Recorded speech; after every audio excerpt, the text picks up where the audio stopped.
Hello children, आज हम part ई करेंगे जो कि हमारा लास्ट पार्ट रहेगा इस चैप्टर का, चैप्टर नंबर 3। ओके, इसमें हमने अपने प्रीवियस वीडियो में देखा था establishment of Muslim League, Lucknow pact, home rule movement, Lala Lajpat Rai का जो टाइमिंग था, Bipin Chandrapal, extremes, moderate leaders. Okay, आज हम देखेंगे Subhash Chandra Bose and Azad Hind Fauj. Subhash Chandra Bose was born on 23rd January 1897 in Cuttack, Orissa. His mother's name was Prabhavati and father's name was Janki Nath Bose. He was very intelligent since his childhood. He stood fourth in the ICS exam in the year 1920 conducted in London. तो सुभाष चंद्र बोस जी का जन्म कहाँ पे हुआ था? उनका born हुआ था 23 जनवरी को हुआ था कटक में इन 1897। उड़ीसा में है कटक।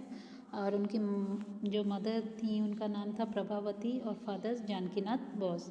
तो वो बचपन से ही बहुत ही इंटेलिजेंट थे और आगे चल के उन्होंने ICS का एग्ज़ाम दिया, इंडियन सिविल सर्विसेज का, जिसमें उनका रैंक आया 4th। 1920 में ये एग्ज़ाम कंडक्ट हुआ था लंदन में।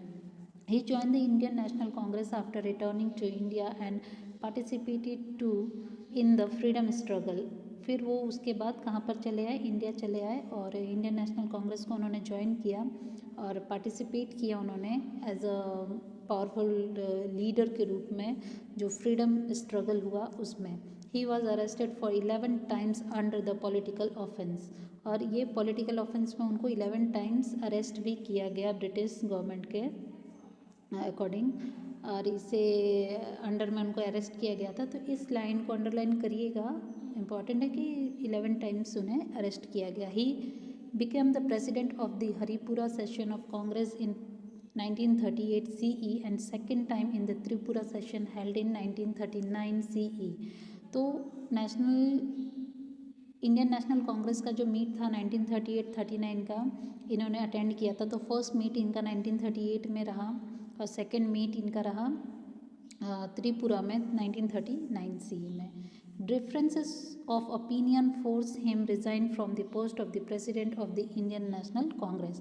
और उनके जो विचार थे वो मिल नहीं रहे थे बाकी लीडर्स के साथ, जिस वजह से उन्हें क्या करना पड़ा? रिज़ाइन देना पड़ा इंडियन नेशनल कांग्रेस में से। तो उन्होंने वहाँ से निकल गए। In May 1939 Subhash Chandra Bose formed a new political party Forward Bloc. तो फॉरवर्ड ब्लॉक उन्होंने इस्टेब्लिश किया एक पार्टी 1939 में, इसे भी अंडरलाइन करिएगा। When the second world war broke out in Europe, Forward Bloc launch an anti war propaganda. जब सेकेंड वर्ल्ड वॉर हुआ तो फॉरवर्ड ब्लॉक लॉन्च किया गया। As a result Subhash Chandra and his follower were arrested and प्रिजन्ड by the government. तो इसका ये result हुआ कि उन्हें अरेस्ट किया गया और जो उनके फॉलोअर्स थे वो भी अरेस्ट किए गए। While in jail Subhash Chandra Bose went on a hunger strike and deteriorated his health and government was force to send him free, however he was kept under house arrest. अब जब इन्हें अरेस्ट किया गया तो जेल में इनकी तबीयत बहुत ज़्यादा ख़राब होने लगी, बिगड़ती गई। डेट्रियोरेटेड मतलब गड़बड़ होना। तो इस तरीके से उनकी तबीयत में काफ़ी गड़बड़ी आने लगी, जिस वजह से उन्हें उनके घर भेज दिया गया और वहाँ पर उनको अरेस्ट करके रखा गया। On 17 January 1941 Subhash Chandra Bose escape from the house arrest. और वहाँ से वो बच निकले, अपने घर से वो छुपकर वहाँ से निकल गए 1941 में। He disguised himself as a Pathan and reach Berlin via Peshawar, Kabul and Moscow. वहाँ से वो बचकर पेशावर, काबुल और मॉस्को के रास्ते वो कहाँ पे पहुँचे? बर्लिन पहुँचे। He gave a speech on Berlin radio which shock the Britishers. अब उन्होंने रेडियो पे स्पीच दी जिसे सुनकर ब्रिटिशर्स क्या हो गए? शॉक हो गए। From there he went to Japan via Sumatra. Sumatra से होकर वो कहाँ पहुँचे? जापान को पहुँचे। As the chief of Azad Hind Fauj, Indian National Army, an Indian national soldier from the British Army, Captain Mohan Singh formed Azad Hind Fauj. तो captain Mohan Singh ने क्या किया? आज़ाद हिंद फौज फॉर्म किया with the help of Indian soldier who had surrendered to Japan as war prisoner.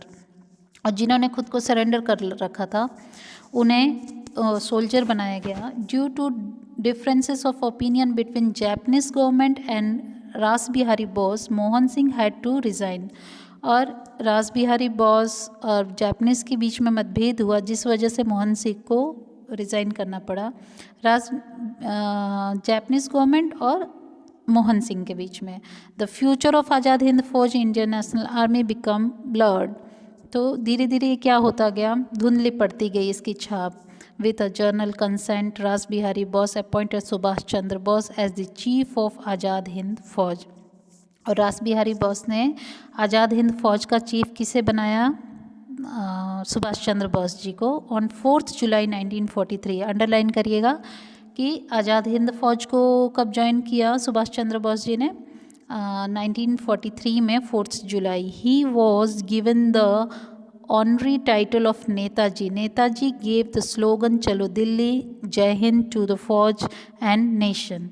तो वहाँ पर उनको नेताजी के नाम से सम्मानित किया गया और नेताजी ने कौन सा स्लोगन दिया, चलो दिल्ली और जय हिंद का नारा। He toured the countries of Southeast Asia and appealed the Indians living there to sacrifice everything for the freedom of the country। और वहाँ पर उन्होंने इंडियंस से अपील की कि आप सब कुछ निछावर कर दो, किसके लिए, आज़ादी के लिए। He said to the people, "You give me blood and I will give you freedom." This slogan gave a new impetus to the freedom struggle। वहाँ पर उन्होंने लोगों को कहा, क्या कहा, तुम मुझे खून दो, मैं तुम्हें क्या दूंगा, आज़ादी दूंगा। और इस स्लोगन से काफ़ी लोग प्रेरित होकर फ्रीडम स्ट्रगल में उन्होंने पार्टिसिपेट किया। तो चिल्ड्रन, यहाँ पे एक पिक्चर दिया गया है जिसमें Subhash Chandra Bose and commanders of Azad Hind फौज, कमांडर्स होंगे एक्चुअल में, कॉमरेड्स लिखा हुआ है। सो Subhash Chandra Bose and comrades of Azad Hind फौज, देखिए पिक्चर में। नाउ प्रोविजनल गवर्नमेंट जो थी उसके बारे में हम देखेंगे। Subhash Chandra Bose establish Arzi Hukumat Azad Hind acting government of free India in Singapore in October 1943। तो सुभाष चंद्र बोस ने इस्टेब्लिश किया अर्जी हुकूमत आज़ाद हिंद, कब, 1943 अक्टूबर में सिंगापुर में। He took charge as the chief of the army. This government declare a war against England and America.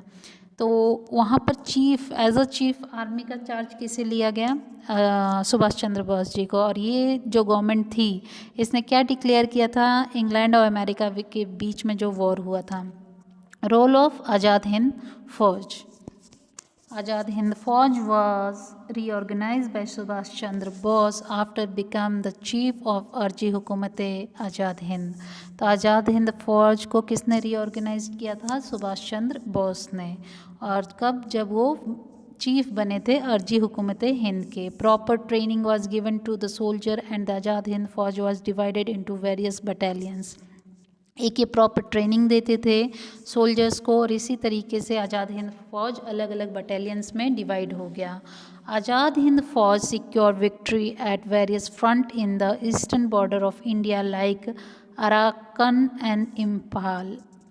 ठीक है, आज़ाद हिंद फौज ने बहुत सी जीत ली, ठीक है, विक्ट्री ली ईस्टर्न बॉर्डर पर जो हुआ अराखां इम्फाल के पास बॉर्डर पर। लेटर ऑन द फौज was force to retreat due to the shortage of food supply and heavy rain.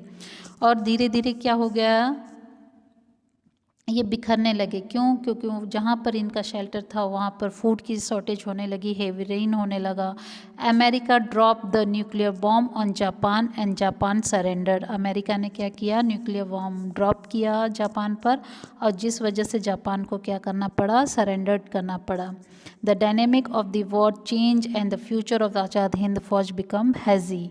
और इस तरीके से आज़ाद हिंद का जो फ्यूचर था वो क्या आ गया, खतरे में आ गया। Okay, for 1000 soldiers died and 25,000 soldiers were arrested।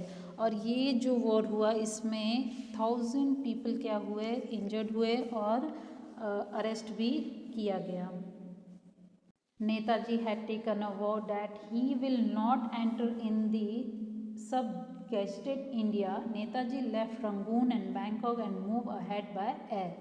Netaji ने कसम खा ली थी, नेताजी कौन? सुभाष चंद्र बोस। उन्होंने कसम खा ली कि वो आज़ाद करके ही मानेंगे, तब तक वो चैन की सांस नहीं लेंगे। नेताजी क्या हुए? रंगून और बैंकॉक की तरफ मूव किए by air. As per by air मतलब प्लेन से। As per the report published by the Japanese government, his plane had took off from Taipei airport of Formosa on 18 August 1945 crash. Netaji तो Japanese government के according ये बताया जाता है कि 18 August 1945 को नेताजी की जो प्लेन थी वो क्रैश हो गई, being seriously burn is come to death, और जिसमें शायद ऐसा माना जाता है कि जिसमें जलकर उनकी क्या हो गई? डेथ हो गई। ठीक है, तो आज तक इनका जो डेथ है वो सस्पेंस है चिल्ड्रन, तो क्लियर नहीं हुआ। जो कहा गया, जो पेपर में प्रिंट हुआ, उसके बेसिस पे ये माना गया कि नेताजी की डेथ उसी प्लेन क्रैश में हो गई। सो चिल्ड्रन यहाँ पे हमारा ये चैप्टर कंप्लीट होता है।